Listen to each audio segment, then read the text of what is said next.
What do you do when you are angry, frustrated, and disappointed with God and your dreams turn into nightmares? That's the question we want to answer today. So stick around and find out the solution coming up next on Be Better on Purpose with Dr. Darryl L. Jones. I will bless the Lord at all times, and his praises shall continually be in my mouth. My soul shall make its boast in the Lord, and the humble shall hear of it and be glad.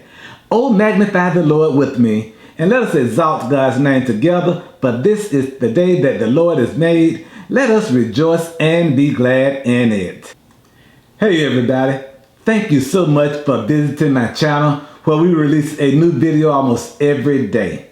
Today, I want to take a close look at the life of Job, a man who lost all 10 of his children, all his wealth, and his health, and I want to give us 4 things to consider when we are angry, frustrated, and disappointed with God.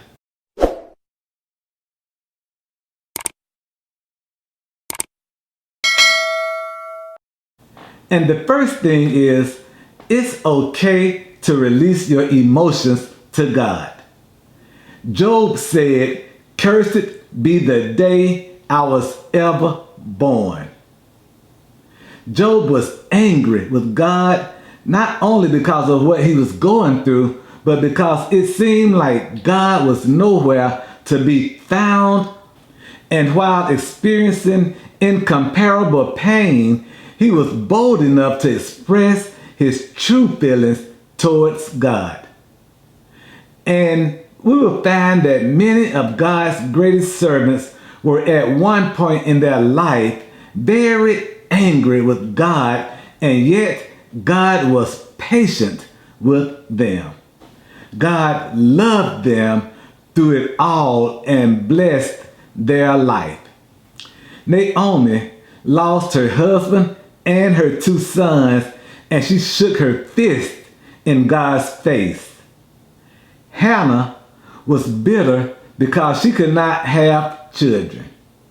And David said, "My tears have become my food."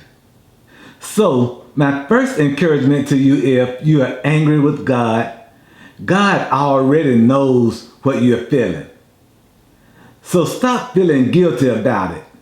Release it to God and be encouraged to know that you are in good company of people who have been disappointed with God. My second thing is, recognize that God could be testing you.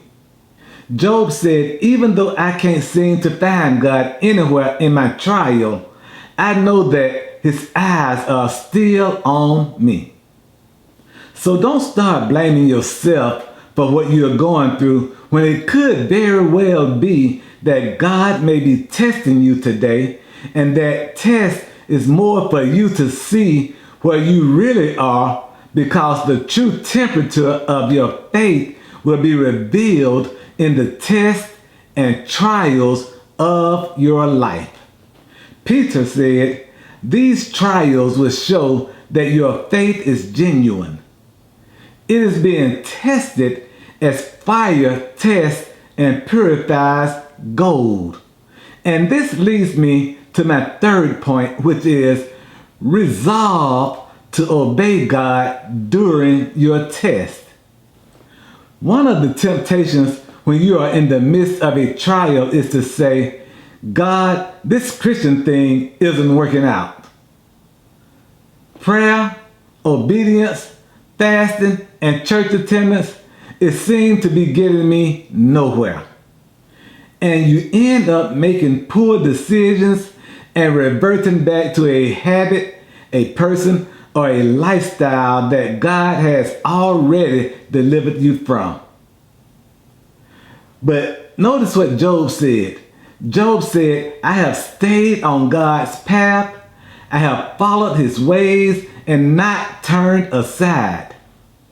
Something else Job said was, "Although you slay me, God, yet I will trust you."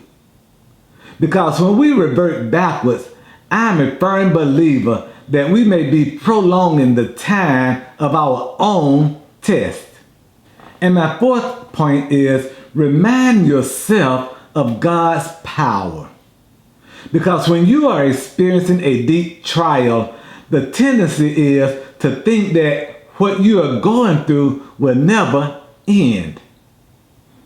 When I look at how God blessed Job, Abraham, Joseph, David, Hannah, Naomi, and a host of other Bible characters, including not only just Bible characters, but you, your family, your friends, me, my family and friends, and so many other people who have received the blessings from God, I see both a God who took us through extended seasons of pain, but also I see a God who was merciful, kind, patient, faithful, and one who in his own time does not allow his children to suffer indefinitely, and one who is merciful and faithful. You may have to meditate on these stories again and again to find strength to believe when you have lost all hope. Some of us have lost so much we forget to count. We have lost loved ones, financial problems, hardship, medical issues, and you know God is in control, which makes it worse. Why doesn't God do something about this, you may ask? Why did God let this happen anyway? We may not get the answers we desire as quick as we want them, but let me encourage, inspire, and motivate you to trust God. Because I'm not sure what your reason is for why you are going through the test that you are going through right now, but I do know if you just trust God, God will deliver. God will make a way out of no way that you can never even imagine. So I want to encourage you, first of all, to seek forgiveness of whatever it is you think might be hindering you. Forgive those who may have hurt you in your past, who may have hurt you in your present, and who might hurt you in your future.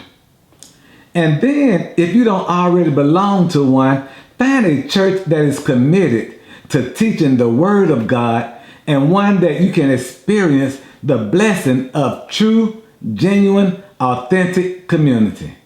And yes, weapons may form against us, but they shall not, they cannot, and they will not prosper, because we can do all things through Christ who gives us strength.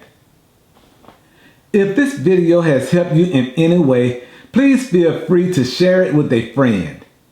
Also, if you're watching this on YouTube and you haven't already done so, please hit that subscribe button.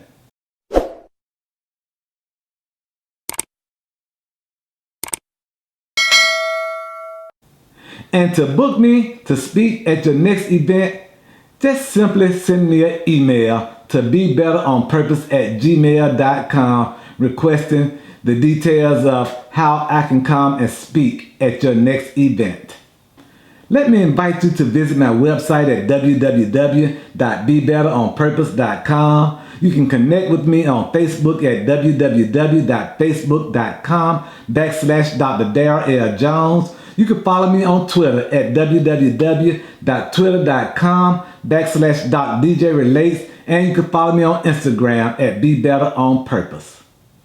Well, until we're together again, thank you so much for watching, and I'll see you the next time on Be Better on Purpose with Dr. Darryl L. Jones.